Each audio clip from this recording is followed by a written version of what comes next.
Assalamualaikum warahmatullahi wabarakatuh. Sebelumnya perkenalkan, nama saya Muhammad Kasfial Rifa dari kelas 2C dengan NIM AK 108. Di video ini saya akan menjelaskan sedikit materi tentang Producing Language and Bilingualism yang sudah dijelaskan oleh kelompok 8 di waktu sebelumnya. Dan juga saya akan memberikan perbedaan yang saya ketahui dari isi materi kelompok 8 dan materi yang Ibu Wina berikan. Pertama-tama ada speaking. Jadi speaking itu adalah suatu keterampilan kognitif dan motorik yang paling kompleks. Selanjutnya ada producing words atau membuat suatu kata. Jadi untuk membuat suatu kata ini ternyata topik penelitian yang sangat aktif di bidang produksi bahasa, dan ada beberapa peneliti berpendapat bahwa pembicara mengambil informasi gramatikal, semantik, dan fonologi secara bersamaan. Selanjutnya ada tahapan dari produksi suatu kalimat. Yang pertama ada merencanakan inti atau makna keseluruhan dari pesan yang ingin kita sampaikan. Menyusun struktur umum kalimat, itu yang untuk kedua. Lalu yang ketiga, memilih kata-kata spesifik yang kita inginkan. Lalu yang terakhir, mengganti niat ini atau kata-kata yang sudah kita susun tadi menjadi ucapan dengan mengartikulasikan fonemnya. Lalu di materi producing language ini ada yang namanya speech error atau bisa disebut slip of the tongue, yang artinya itu kesalahan di mana suara atau seluruh kata disusun ulang antara dua atau lebih kata yang berbeda. Slip of the tongue bukan disebabkan karena orang tersebut gak tahu cara mengucapkannya, tapi karena berbicara terlalu cepat sehingga keliru dalam mengucapkan. Nah, ada 3 jenis error, yaitu sound error, yang kedua morpheme error, dan yang terakhir word error. Selanjutnya saya akan menjelaskan sedikit tentang writing dan bilingualism. Pertama-tama saya akan menjelaskan writing terlebih dahulu.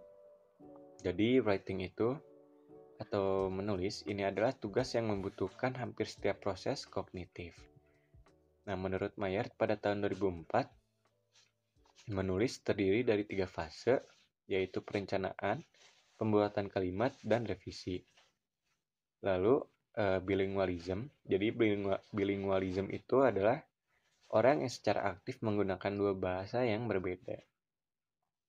Secara teknis kita perlu menggunakan istilah multilingual untuk mengacu pada seseorang yang menggunakan lebih dari dua bahasa. Namun psikolinguistik sering menggunakan istilah bilingual untuk meliputi berbagai bahasa juga. Jadi bilingual juga ada keuntungannya, salah satunya bilingual menambah lebih banyak keahlian dalam bahasa ibu mereka atau bahasa pertama. Lalu ada juga kerugiannya, yaitu bilingual juga dapat memproses bahasa sedikit lebih lambat dibandingkan dengan bahasa tunggal.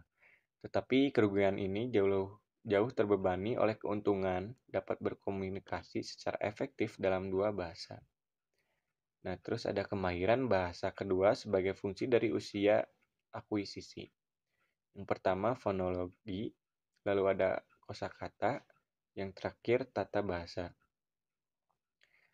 Setelah kelompok 8 presentasi di waktu sebelumnya, secara keseluruhan kelompok 8 membuat materi yang cukup lengkap dan penjelasannya pun cukup jelas dan rapi.